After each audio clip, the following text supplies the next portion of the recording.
The early morning mist clung to the window panes of the small cabin as Ethan Brooks moved quietly through the kitchen. His weathered hands worked with practiced efficiency, cracking eggs into a bowl while the coffee maker gurgled softly in the background.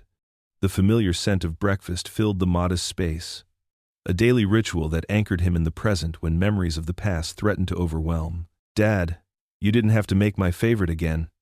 Grace's voice came from behind him, still sleepy but warm with affection. She stood in her pajamas, her dark hair tousled from sleep. Ethan managed a smile, the kind that didn't quite reach his eyes but was genuine in its effort. "Can't send my girl off to school on an empty stomach, can I?" Grace wrapped her arms around his waist in a quick hug. "You're going to do great with the tour group today," she said, somehow always knowing exactly what worried him. "They'll love you." He placed a plate of scrambled eggs and toast in front of her, trying to ignore the stack of bills peeking out from beneath yesterday's newspaper. The tour guide job barely covered their expenses, but it kept him close to the mountains, close to Sarah's memory. "Just another day on the trails," he said lightly, though his heart squeezed at the thought of leading strangers through the paths he and Sarah had once walked together. After seeing Grace off to school, Ethan drove his old pickup truck to the trailhead. The morning sun was just beginning to peek over the ridge, painting the Smoky Mountains in shades of gold and purple. He arrived early, as always, checking his first aid kit and trail maps while waiting for the group. They arrived in ones and twos. 7 seniors in total. Mostly women, all equipped with varying degrees of hiking gear and enthusiasm. Ethan watched as they gathered, their excited chatter filling the crisp morning air. "Ladies and gentlemen," he called out, his tour guide voice falling into place like a familiar jacket. "Welcome to the Laurel Falls Trail. I'm Ethan Brooks, and I'll be your guide today." A woman in a bright purple windbreaker stepped forward, her silver hair neatly styled despite the early hour. "I'm Dorothy," she announced. "We've heard wonderful things about these tours." "Oh yes," chimed in another woman, introducing herself as Ruth. "My sister came last spring. Said it was just magical." Ethan nodded, falling into his routine. "Well, I can't promise magic, but I can promise some of the most beautiful views in Tennessee." He gestured to the trail ahead. "Now, before we start, let's go over some basic safety guidelines." As they began their ascent, Ethan found himself warming to the group. Dorothy had a quick wit that kept everyone laughing, while Ruth shared stories about her grandchildren. A retired teacher named Frank asked intelligent questions about the local flora, and Margaret, the quietest of the group, seemed content to simply take in the scenery. "See that ridge up there?" Ethan pointed to a distant peak. "Local legend says that's where 2 Cherokee lovers used to meet in secret." The story rolled off his tongue easily, but his throat tightened as he remembered telling the same tale to Sarah years ago. She had loved these mountains, their history, their mystery. The group moved at a steady pace, stopping occasionally to catch their breath or admire particularly stunning views. Ethan found himself sharing more than just the rehearsed tour information. He pointed out the first spring wildflowers, showed them where bears had left claw marks on trees, and identified bird calls echoing through the canopy. "My word, you certainly know your stuff," Dorothy commented during one such stop. "How long have you been doing this?" "About 3 years," Ethan replied, carefully stepping over a fallen log. "But I've been hiking these trails my whole life." 3 years? Ruth looked thoughtful.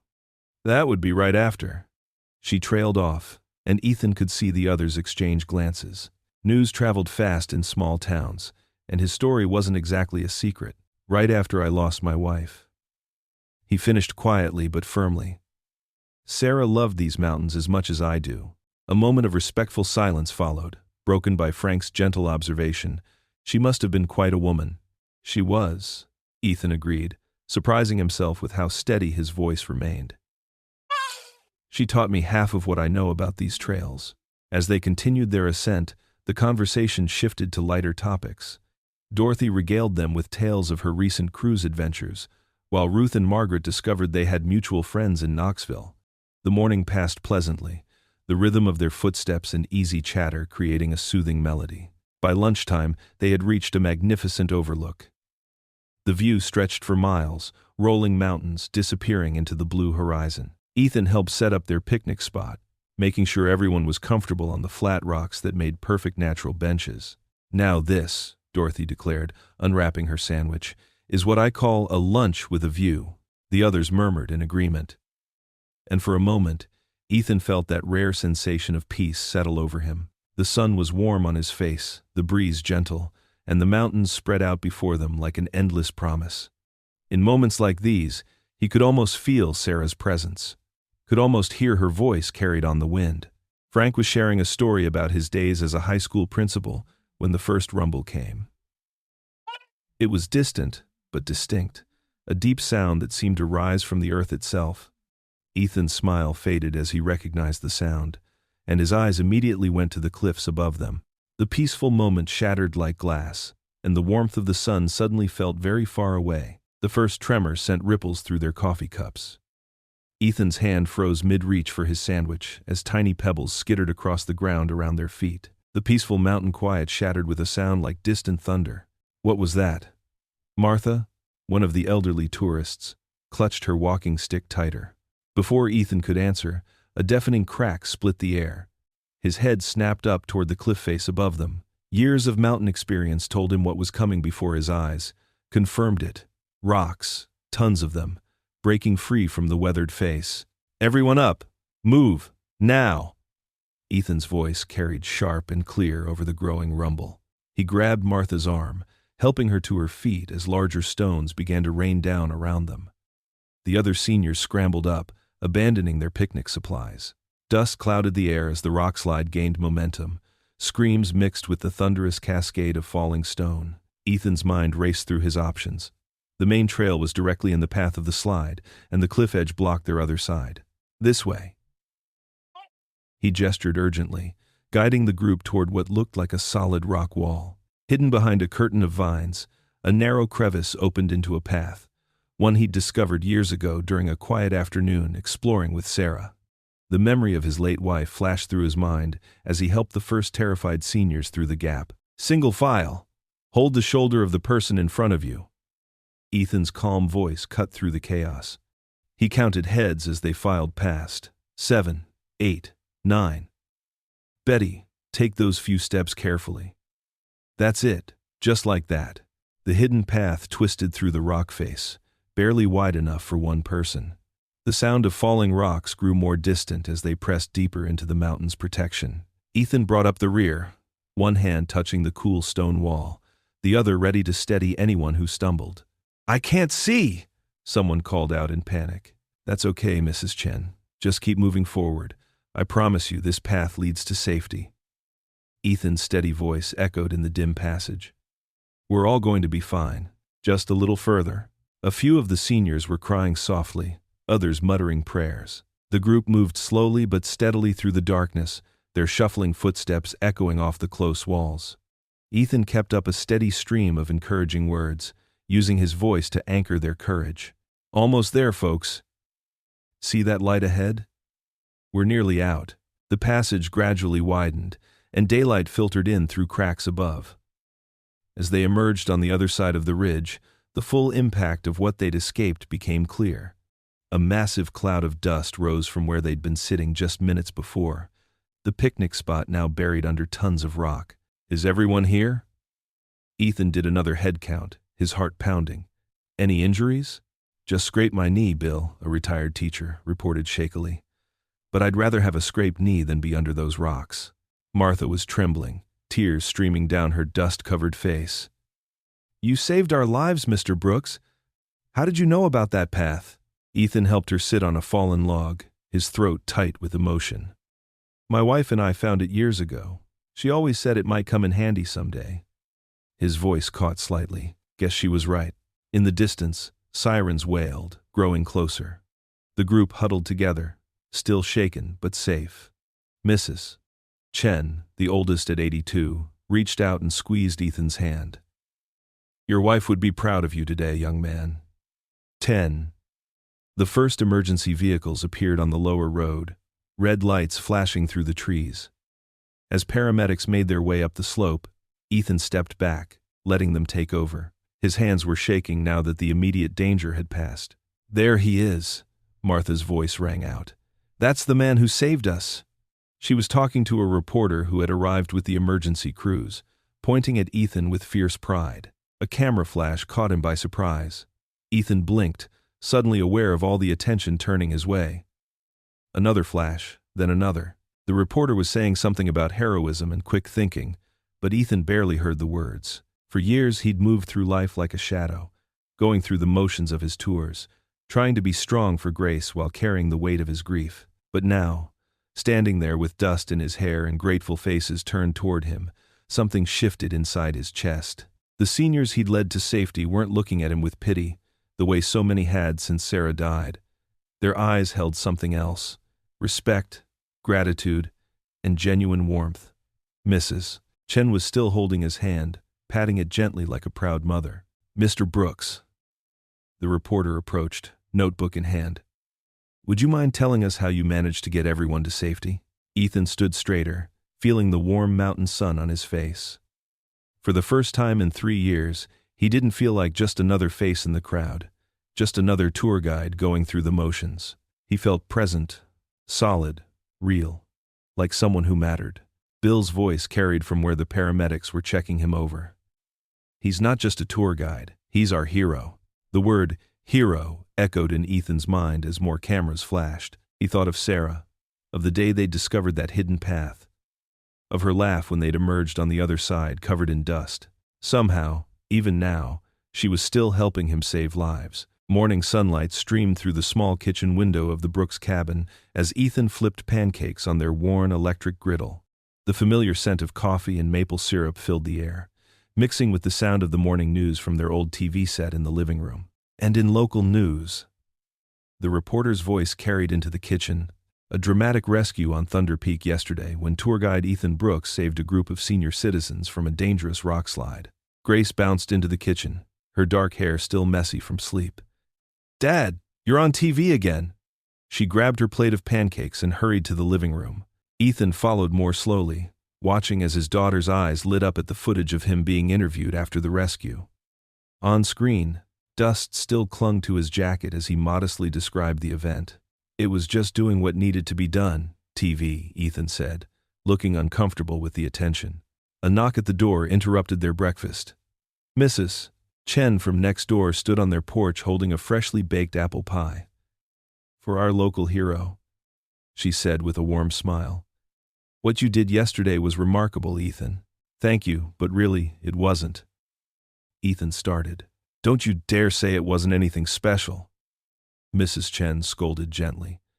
"We need more people like you in this town." Throughout the morning, more neighbors stopped by with kind words and small gifts. Grace practically glowed with pride, watching her father receive the recognition she'd always felt he deserved. Around mid-morning, a sleek black SUV pulled up to their cabin. A tall man in an expensive suit stepped out, his shoes somehow staying spotless despite the dusty gravel driveway. "Mr. Brooks?" The man extended his hand. "I'm Theodore Calhoun. I caught your story on the morning news." "Quite impressive." Ethan shook his hand, noting the perfectly manicured nails and golden cufflinks that probably cost more than a month's worth of tour guide wages. "Just doing my job, Mr. Calhoun. Please, call me Ted." Calhoun's smile was practiced and sharp. "Actually, I'd love to discuss something with you. Mind if we talk inside?" Grace excused herself to do homework, but Ethan caught her curious glance as she headed upstairs. In their small living room, Calhoun settled into their old armchair as if it were a throne. "That trail you used yesterday," Calhoun began, "the escape route. Fascinating piece of property. My company has been eyeing that area for development. We're planning a luxury resort complex. Those spas, golf courses, the works. It would bring jobs, tourism dollars." He paused, watching Ethan carefully. "We'd like to buy the land." Ethan's chest tightened. That trail held some of his most precious memories with Sarah, his late wife. "I'm sorry, but that land isn't for sale." Calhoun's smile didn't waver. "Actually, Mr. Brooks, I believe it island. You see, we've already been in talks with the current owners." "Current owners? There must be some mistake. That trail's been public land as long as I can remember. Most of it island, but that particular section?" Calhoun pulled out his phone, showing Ethan a property map. It belongs to the Montgomery family. I believe you might know them? The name hit Ethan like a physical blow. Sarah's family. The people who had turned their backs on their own daughter for marrying him. I'll leave you my card, Calhoun said, standing smoothly. Think about it. Change is coming to these mountains, Mr. Brooks. Better to be part of it than left behind. After Calhoun left, Ethan drove to the county office. The property records confirmed everything. That precious piece of land, including the hidden trail, belonged to Sarah's parents. They'd bought it decades ago but had never developed it.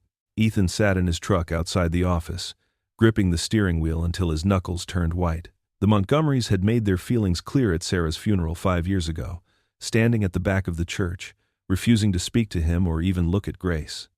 Now they held the power to erase one of the last connections he had to his wife.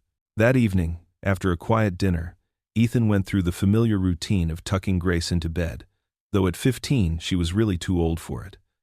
Neither of them wanted to give up this small comfort. Dad? Grace's voice was small in the darkness.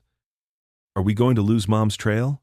Ethan sat on the edge of her bed, looking out the window at the mountains silhouetted against the night sky. The same mountains where he'd first met Sarah, where they'd shared their first kiss, where they'd taken baby Grace on her first hike. The same trail where Sarah had shown him that secret escape route, laughing as she pulled him through the narrow passage. I don't know, sweetheart, he admitted, his voice rough. But I promise you this. I'll do everything I can to protect it.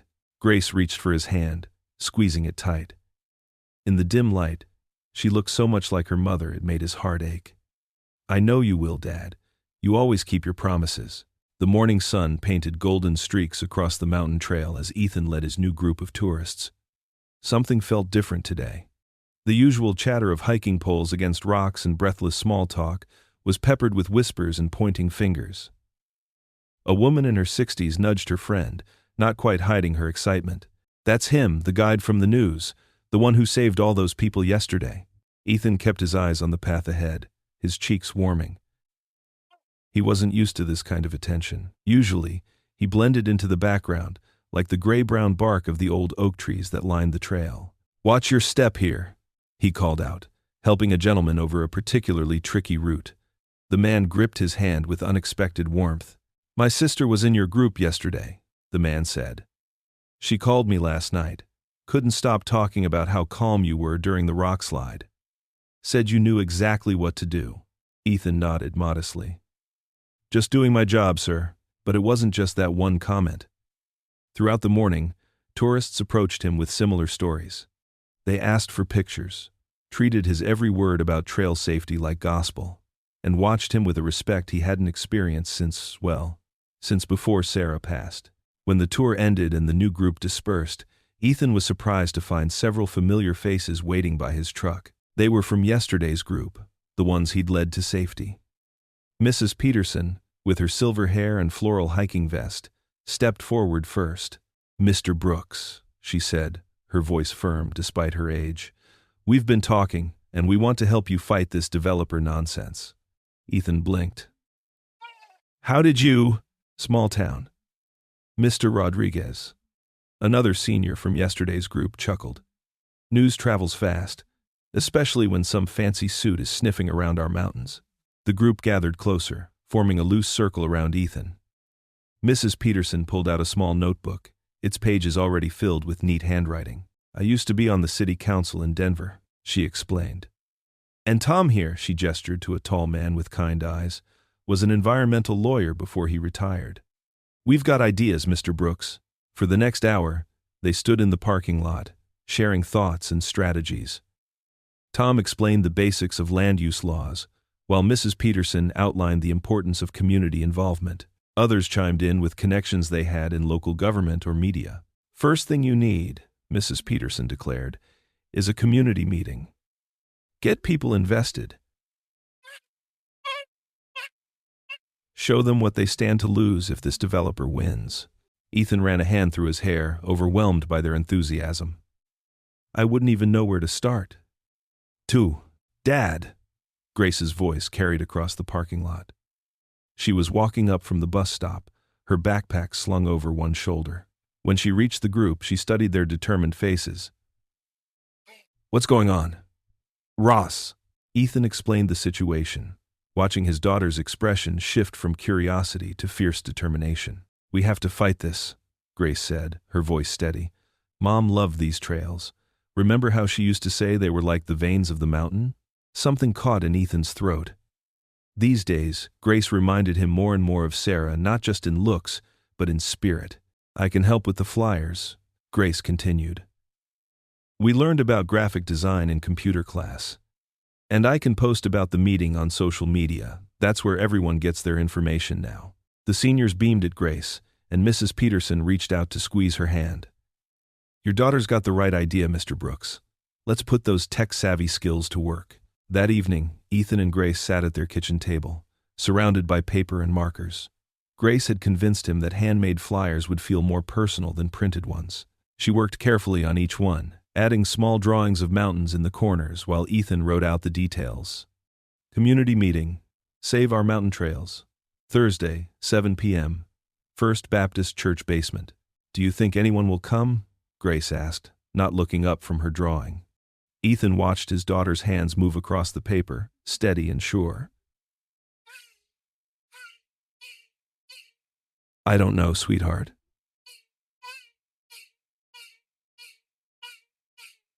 They worked in comfortable silence for a while, the only sounds the scratch of markers and the gentle hum of their old refrigerator. Ethan found himself thinking of Sarah. How she would have loved seeing Grace like this, focused, passionate, fighting for something she believed in. The next afternoon, Ethan stood alone in the church basement, surrounded by rows of empty folding chairs. The space smelled of old hymnals and coffee, with a hint of moisture that seemed permanent in these mountain buildings. He'd arranged 30 chairs in neat rows, though now that felt optimistic. Sunlight filtered through the high windows, casting long shadows across the linoleum floor. The walls were lined with children's Sunday school artwork and faded photographs of church picnics from years past. In one corner, a card table held coffee supplies and the plate of cookies Grace had insisted on baking that morning. Ethan walked slowly between the rows of chairs, straightening ones that didn't need straightening. His footsteps echoed in the empty room. The meeting wouldn't start for another hour, but he couldn't stay home any longer, just waiting. He pulled the folded flyer from his pocket, one of Grace's best ones, with particularly detailed mountains in the corners. The paper was already soft from being handled so much. Running his thumb over Grace's careful artwork, he thought about what Sarah would say if she were here. Probably something about how the mountain had chosen him for this moment. She always talked about the mountains like they were living things, wise old beings that watched over the people who loved them. He'd teased her about it then, but now, Ethan looked up at the empty chairs, each one representing a hope that someone would care enough to show up, to stand with them against the developer who wanted to turn their sacred spaces into another luxury resort. His hand brushed against the back of a metal folding chair. The cold surface grounded him in reality, reminding him that all he could do now was wait. The old church basement smelled of coffee and wood polish. Metal chairs scraped against the floor as people filed in, their voices echoing off the pale yellow walls. Ethan stood near the makeshift podium, really just a music stand, and counted heads. 23 people. More than he'd expected, but still not enough to fill even half the chairs. Most of the faces belonged to seniors from his tour groups, including several he'd rescued during the rockslide. Mrs. Patterson, a retired school teacher with silver-rimmed glasses, sat in the front row, notepad ready.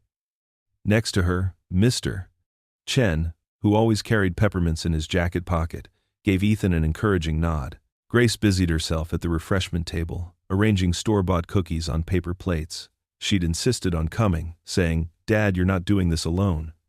Now she moved between the chairs, offering coffee to newcomers with a warm smile that reminded Ethan so much of her mother. "Should we get started?"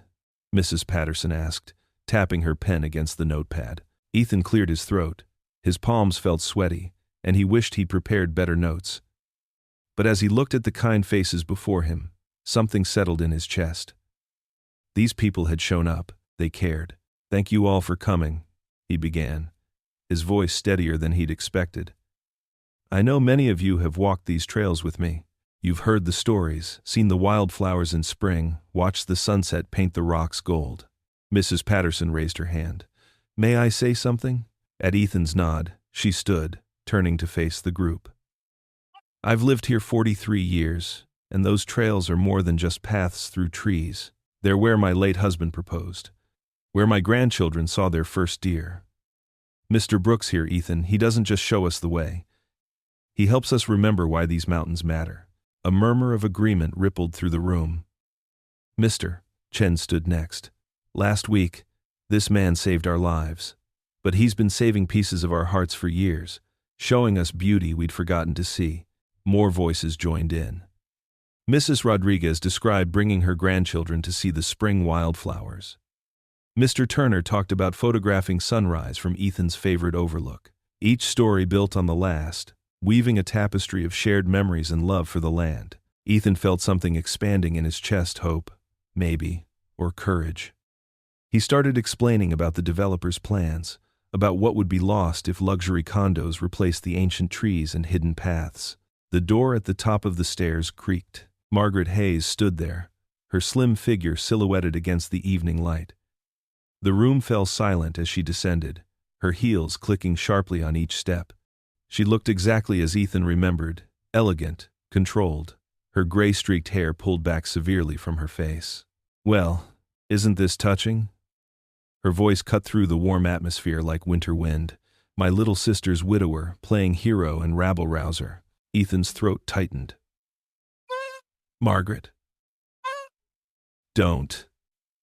She held up one manicured hand. "How dare you use Sarah's memory like this? Leading tours on our family's land, and now organizing protests?" Her lips curved in a bitter smile. "Still the outsider causing trouble, aren't you?" Grace stepped forward. "Aunt Margaret, and dragging my niece into it too." Margaret's voice softened slightly when she looked at Grace, but her eyes hardened again when they returned to Ethan. Sarah always did have questionable judgment. Marrying you, giving up her future, and look where it got her. The words hit Ethan like physical blows. He heard a few gasps from the group. Saw Mrs. Patterson's hand fly to her mouth. "Those trails," Ethan said quietly. "They're where Sarah and I fell in love. Where she taught Grace to identify birds by their songs. Where she," his voice caught, "where she asked me to promise to keep showing people the beauty she loved so much." "How convenient." Margaret's tone dripped with disdain. "And now you're trying to block progress, development that could benefit the whole town, just like you held Sarah back." "That's not true." Grace's voice rang out. But Margaret was already turning away. "The family will make its own decisions about the land," she said over her shoulder. "Stop meddling in things that don't concern you." Her footsteps echoed up the stairs, and the door slammed behind her. The silence that followed felt heavy enough to touch. Ethan stared at the podium, his knuckles white where he gripped it. All the hope and momentum from earlier had drained away, leaving him hollow. "Mr. Brooks?" Mrs. Patterson stood again, reaching toward him, but Ethan stepped back. "I think we're done for tonight," he managed. "Thank you all for coming." People gathered their things slowly, murmuring sympathetically. A few tried to speak to him, but Ethan couldn't find words to respond. Grace thanked them as they left, her young face tight with worry. The drive home was silent except for the crunch of gravel under tires. Shadows from the trees made shifting patterns on the windshield, and the mountains loomed dark against the sky. "Dad?" Grace's voice was small in the darkness. "I still believe in you, and Mom would too." Ethan forced his lips into what he hoped was a smile. "I know, sweetheart." But later, in their dark cabin, with Grace asleep upstairs, Ethan sat at the kitchen table and felt the full weight of Margaret's words. Every old doubt, every whispered judgment from the past, rose up like ghosts. The memory of Sarah's smile, once a comfort, now twisted into an accusation. Had he really held her back? Had he failed her then? And was he failing her memory now? Outside, the mountain waited in darkness, holding all their memories in its silent slopes. The morning sun cast long shadows across Margaret Hayes's farmhouse as Ethan's truck rumbled up the gravel driveway. White paint peeled from the wraparound porch, and empty flower boxes hung beneath windows that hadn't seen fresh curtains in years. Grace squeezed his arm from the passenger seat. "You can do this, Dad," she said softly. "Mom would want us to try." Ethan's hands tightened on the steering wheel. "Maybe this isn't such a good idea, honey." We have to try. Grace's voice carried the same gentle determination her mother once had. Aunt Margaret might be different now. Ethan cut the engine, and silence settled around them. The old farmhouse loomed before them like a stern judge. He'd avoided this place for years, carrying the weight of Margaret's disapproval like stones in his pockets. But Grace was right, they had to try. They climbed the creaky steps together, their footsteps echoing on the weathered wood. Before Ethan could knock, the screen door squeaked open. Margaret stood there, arms crossed, her gray hair pulled back in a severe bun. Her eyes narrowed at the sight of them. "What do you want?" Her voice was as sharp as Ethan remembered. "Aunt Margaret." Grace stepped forward, her smile warm and genuine. "We need to talk about the mountain. About Mom's special place." Something flickered in Margaret's expression, a crack in her stern facade. She glanced at Grace, then back at Ethan, her lips pressed into a thin line. Finally, she pushed the screen door wider. 5 minutes, she said. That's all. The living room was frozen in time, the same floral wallpaper, the same crystal bowls filled with dusty potpourri. Family photos lined the mantel. But Ethan noticed the empty spaces where his wife's pictures had once been. "Sarah loved this room," Grace said quietly, running her fingers along a doily-covered end table. "She told me stories about playing here with you when you were little." Margaret's shoulders stiffened. "Don't." "It's true, though," Ethan found his voice. "She'd tell me about the rainy days you two spent in here, making paper dolls and drinking hot chocolate with marshmallows." "Stop it." Margaret's voice wavered. "You don't get to talk about her like that." "Why not?" Grace asked, her eyes shining with tears. "She was my mom, and your sister, and she loved this mountain just as much as you do." Margaret sank into her father's old armchair, as if the weight of memories had suddenly become too heavy. "She abandoned us, chose him over family." "No," Ethan said quietly. "She chose love. And she never stopped loving you, Margaret. Every Christmas, she'd write you cards you never answered. Every birthday, she'd call and leave messages you never returned.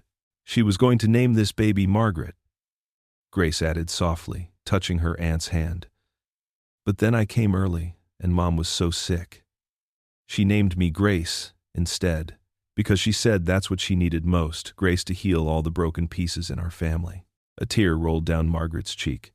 She wiped it away quickly, but more followed. She was always the soft one. Too forgiving.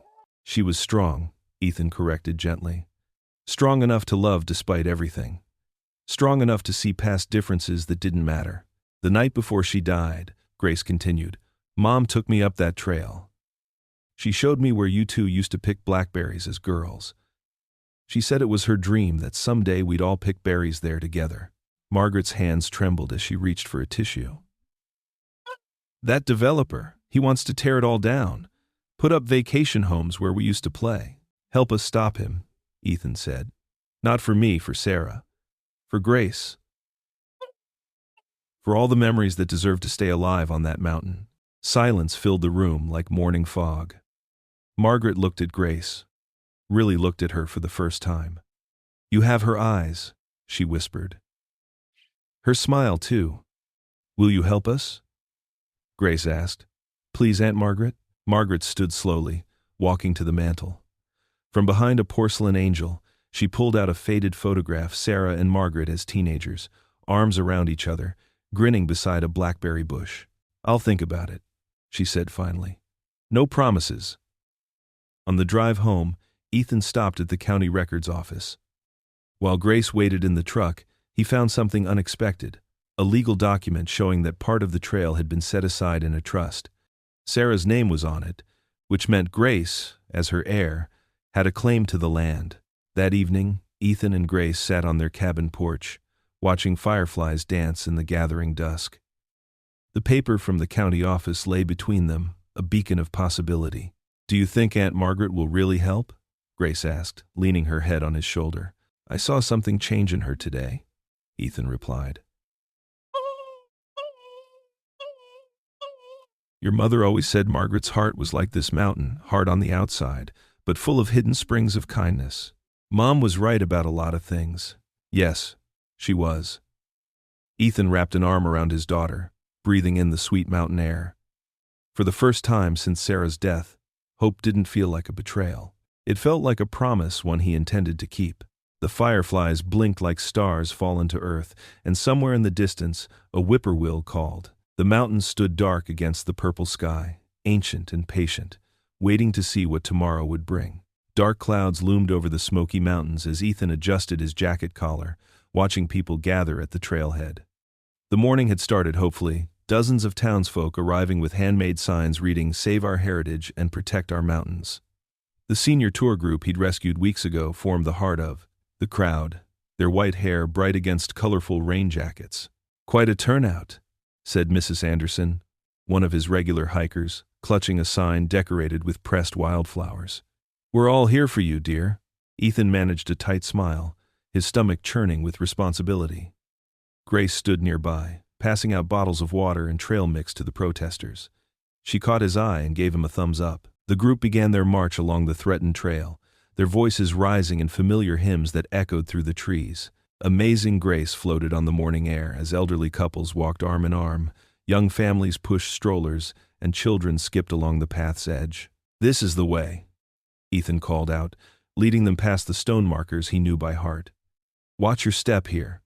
The path narrowed, and he helped Mrs. Anderson over a fallen log. Thunder rumbled in the distance. Ethan glanced up at the darkening sky, his chest tightening. A few drops of rain splattered on the leaves above. "Maybe we should head back," he suggested, but his voice was drowned out by the growing wind and the crowd singing. The rain started suddenly, fat, heavy drops that quickly became sheets of water. People fumbled with umbrellas and rain jackets, but kept marching. Their determination touched Ethan's heart, even as worry gnawed at him. "It's just a summer shower," someone called out cheerfully. But Ethan knew these mountains. He recognized the way the ground grew soft beneath their feet, how the water rushed down the slopes in growing rivulets. "Everyone, we need to turn around," he shouted over the storm. Before anyone could respond, a crack split the air. Ethan's blood ran cold as he watched a section of saturated earth break free above them. "Move!" he yelled, pushing people towards safer ground. The small landslide came fast, carrying mud and debris. Most people scrambled clear, but screams cut through the rain as several protesters slipped and fell.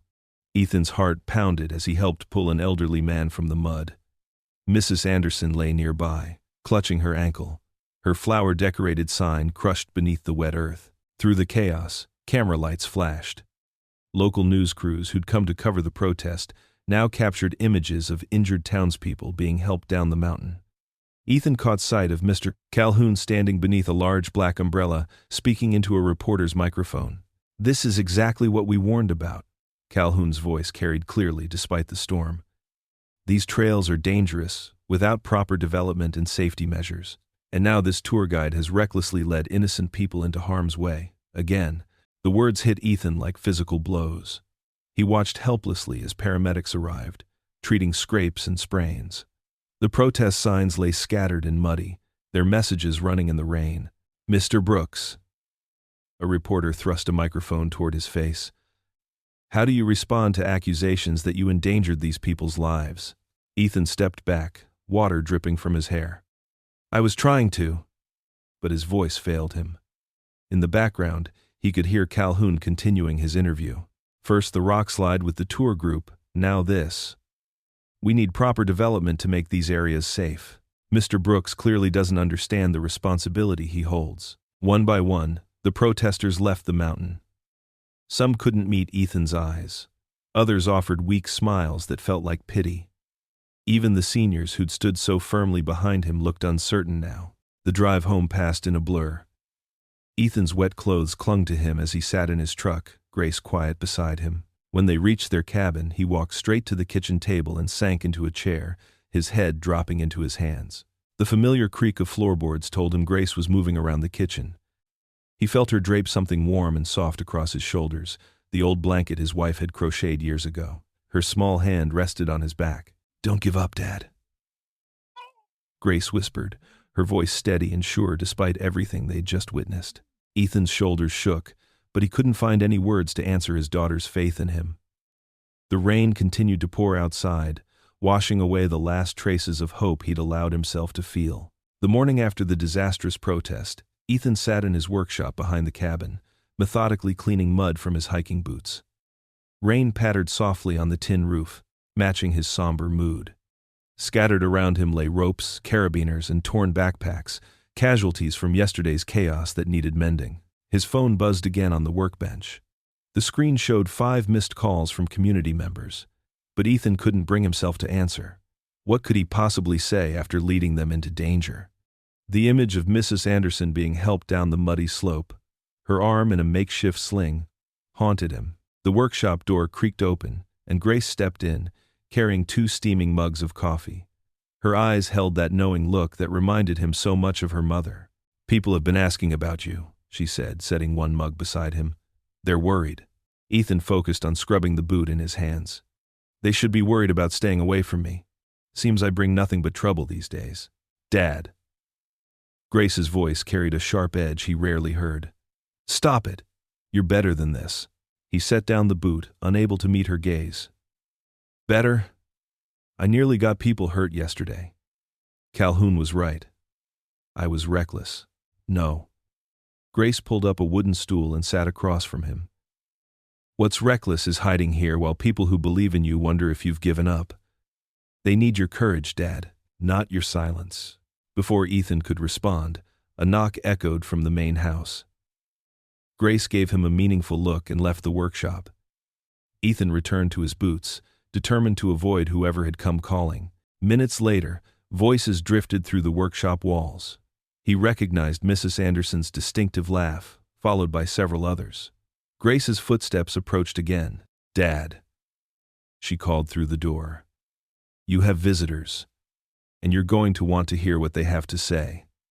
Ethan sighed heavily but stood up. He owed them at least that much. Walking into his living room, he found it filled with familiar faces. The seniors from the rockslide rescue weeks ago. Mrs. Anderson sat in his favorite armchair, her arm indeed in a sling but her smile bright as ever. Mr. Thompson, who'd helped organize the protest, stood by the fireplace. Several others filled his worn couch. "There he is," Mrs. Anderson announced warmly. "Our mountain guardian, trying to hide in his cave." Ethan's cheeks burned. "I'm sorry about yesterday. I should never have—" "Oh, hush," Mrs. Anderson interrupted. "We're not here about yesterday. We're here about that day you saved our lives." Mr. Thompson stepped forward. "You see, Ethan, that day changed us. Not just because you kept us safe, but because you showed us what real leadership looks like. Quiet strength, putting others first. Those aren't qualities you turn off like a faucet just because things get rough." One by one, the seniors shared their stories. How the rescue had inspired them to be more active in their community. How Ethan's calm guidance had given them courage to face other challenges. Mrs. Anderson described how she'd finally learned to stand up to her controlling son because of that day. "You showed us that age doesn't define our worth," she said, dabbing at her eyes. "That we can still make a difference." A new knock at the door made everyone turn. Grace opened it to reveal Margaret Hayes, looking uncomfortable but determined. The room fell silent as she stepped inside, her presence unexpected and charged with history. "I hope I'm not interrupting," Margaret said, her voice softer than Ethan had ever heard it. "I needed to say something, and it seems fitting to have witnesses." She moved to stand before Ethan, her hands clasped tightly. "I was wrong about you, Ethan. For years I let prejudice and pride blind me to the man my sister chose. Yesterday, watching you risk everything to protect our community's heritage, it showed me how wrong I've been." Tears welled in Margaret's eyes. "Sarah would be so proud of you, of the father you've become, the leader you are. I'm sorry, it took me so long to see it." Grace slipped her hand into Ethan's, squeezing gently. He felt something hard in his chest begin to soften, years of hurt and rejection starting to heal. "And I want you to know," Margaret continued, straightening her shoulders, "that I'm fully committed to fighting Calhoun. Whatever it takes to protect the land Sarah loved, the land you've protected all these years." Mrs. Anderson reached out her good hand and patted the couch beside her. "Come sit, dear. We were just about to suggest a prayer for our guide here. Would you join us?"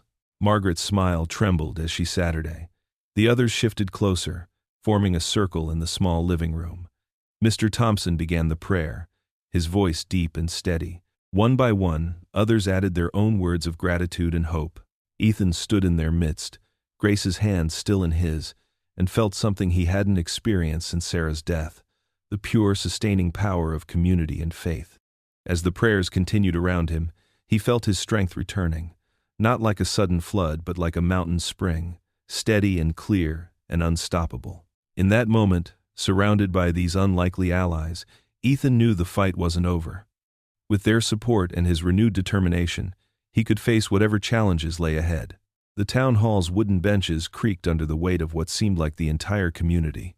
Evening light streamed through tall windows, casting long shadows across worried faces. Ethan sat in the back row, his hands clasped tightly in his lap, while Grace held onto his arm. The air felt thick with tension. Mr. Calhoun stood at the podium, immaculate in his tailored suit. His smooth voice filled the room as he gestured to a sleek presentation displaying architectural renderings. "Imagine luxury accommodations that will bring thousands of tourists yearly," he said, clicking through images of glass-walled buildings nestled into the mountainside. "This development means hundreds of jobs, millions in tax revenue, and a future of prosperity for our community." Ethan watched as several council members nodded along. His throat felt dry. The developer's words painted such a convincing picture of progress, making Ethan's love for the ancient trails seem small and sentimental in comparison.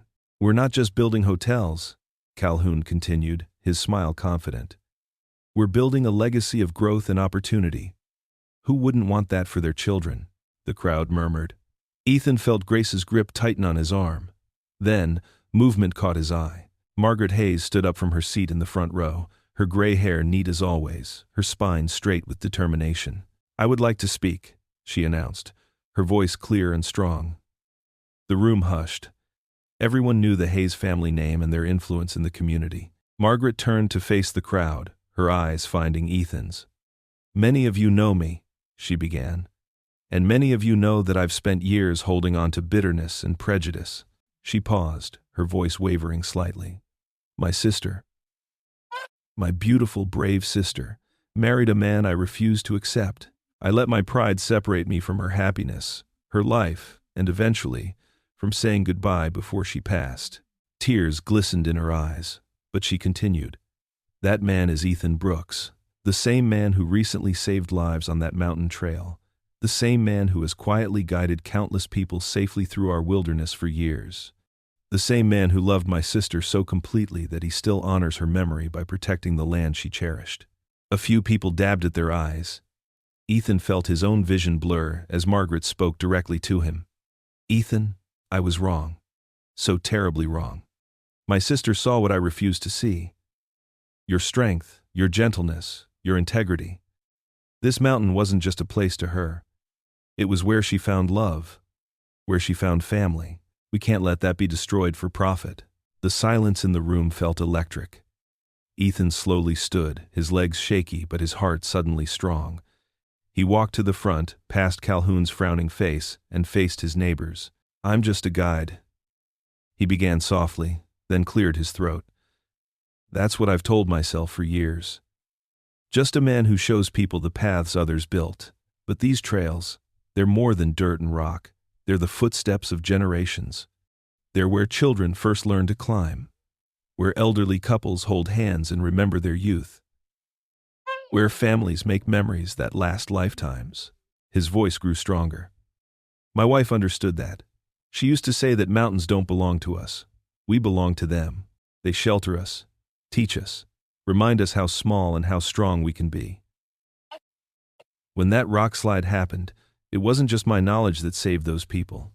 It was the mountain itself, showing us a path my wife and I had discovered years ago, like it had been waiting to protect us. Ethan gestured to the developer's glossy images. "Mr. Calhoun promises progress, but what kind of progress erases our heritage? What kind of opportunity costs us our soul? This land doesn't need glass towers to have value. It's already priceless. In the stories it holds, the lives it's touched, the faith it inspires." Grace stood up then, holding a folder. "We have documents. she called out clearly, showing that part of the trail rights belonged to me, through my mother's family. She walked forward, handing the papers to the council members, and I choose to protect it. The room erupted in applause. People began standing, one by one, then in waves. Senior citizens from Ethan's tours raised their hands in support. Families with children cheered. Even some of the council members were nodding with new understanding. Mr. Calhoun tried to speak over the noise, his polished facade cracking. "This is ridiculous. You can't stop progress with sentiment and old memories." But his words were drowned out by the growing chant of, "Save our mountain. Save our trails." The developer's face reddened. He gathered his presentation materials with sharp movements, nearly knocking over the podium in his haste. The crowd continued to cheer as he stormed toward the exit, his perfect suit wrinkled, his plans in shambles. Ethan stood still amid the celebration, feeling the strength of the mountain flowing through him. The sunset through the windows turned the room golden, reminding him of countless evenings spent on the trails with his wife. For a moment, he could almost feel her presence, in the joy of the crowd, in Grace's proud smile, in Margaret's tearful embrace. The mountain had brought them all together, just as it had brought him and his wife together years ago. Its ancient wisdom had guided him home once again. Golden sunlight spilled across the mountain peaks as Ethan adjusted his guide pack at the trailhead. A weathered wooden sign, freshly mounted, read, "Brooks Heritage Trail" in carved letters. The evening air carried the sweet scent of mountain laurel, and a gentle breeze rustled through the trees.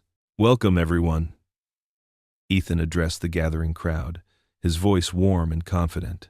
"It's wonderful to see so many familiar faces." He smiled at the group of seniors, many of whom had been with him during that fateful day of the rockslide months ago. Martha, a sprightly woman in her 70s wearing a floral hiking vest, stepped forward to give him a quick hug. "Wouldn't miss this for the world, dear. First official tour of the protected trail?" Grace stood beside her father, her hiking boots planted firmly on the path her mother had once walked. She carried a small guidebook filled with pressed flowers and notes, a project she'd started to honor her mother's memory. At 15, she looked more like her mother every day, especially when she smiled. "Before we start," Ethan said, "I want to thank you all, not just for being here today, but for standing with us when it mattered most." His voice caught slightly, and Grace squeezed his hand. The group of 12 seniors gathered closer, their faces bright with anticipation. Among them stood Harold, who'd helped organize the community meetings, and Betty, who'd brought her famous cornbread to every gathering. These weren't just tourists anymore, they were family. As they began their ascent, Grace fell into step beside Miss Rose, an elderly woman who'd become particularly dear to them during the fight to save the trail. Grace pointed to a cluster of purple flowers. "Mom used to say these wild geraniums only bloom when the mountain is happy." "Your mother was a wise woman," Rose replied, patting Grace's shoulder. "She'd be so proud of you both." The trail wound upward, gentle enough for the seniors to manage comfortably. Ethan led them past landmarks that now carried deeper meaning. The boulder where the community had gathered to pray, the clearing where Margaret had finally embraced him as family, the twisted old oak that had weathered countless storms just as they had. "Remember that day?" Harold called out, pointing to a spot where the old rockslide had changed everything. "Who would have thought our tour guide would turn into our champion?" Laughter rippled through the group. Ethan smiled, remembering his own doubts and fears. "I was just doing my job," he said modestly. "Oh, hush now," Martha interjected. "You did so much more than that. You showed us what it means to fight for something precious." They paused at a rest area where new benches had been installed. Grace opened her guidebook and began sharing stories about the local plants, just as her mother had taught her. The seniors gathered around, entranced by her knowledge and enthusiasm. "Your mama taught you well," Betty observed, watching Grace identify a patch of wild mint. "She did," Grace agreed, her eyes bright. "And now we get to share it with others, just like she would have wanted." As they continued their ascent, the group began to sing, an old hymn that had become their unofficial anthem during the protests. Their voices carried across the valley, harmonizing with the evening bird songs. Ethan felt his chest tighten with emotion as he led them around the final bend. The overlook opened before them, more beautiful than ever in the golden light. New safety railings had been installed, but the view remained untouched. Miles of rolling mountains, valleys filled with mist, and the endless blue sky above. "This," Ethan announced, his voice full of quiet pride, is what we protected together. The group fell silent, taking in the majesty of the moment. Several of the seniors wiped tears from their eyes, remembering the struggle and triumph that had brought them here. It's not just the view we saved, Rose said softly. It's the heart of this place. The memories. The future. Grace began pointing out distant peaks and valleys, naming them as her mother had taught her. The seniors listened attentively, some taking notes, others simply soaking in the peace of the moment. This wasn't just a tour, it was a celebration of community, of perseverance, of faith rewarded. As the others chatted and took photos, Ethan and Grace moved slightly apart from the group. They stood hand in hand at the overlook, watching the sun paint the sky in brilliant shades of pink and gold. The same view that had once filled Ethan with sadness now brought him peace. Ethan squeezed his daughter's hand gently. Looking out over the protected mountainside, he whispered a prayer of gratitude.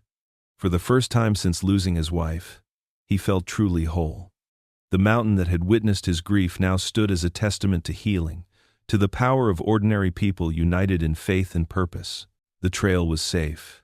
His family, both blood and chosen, was whole.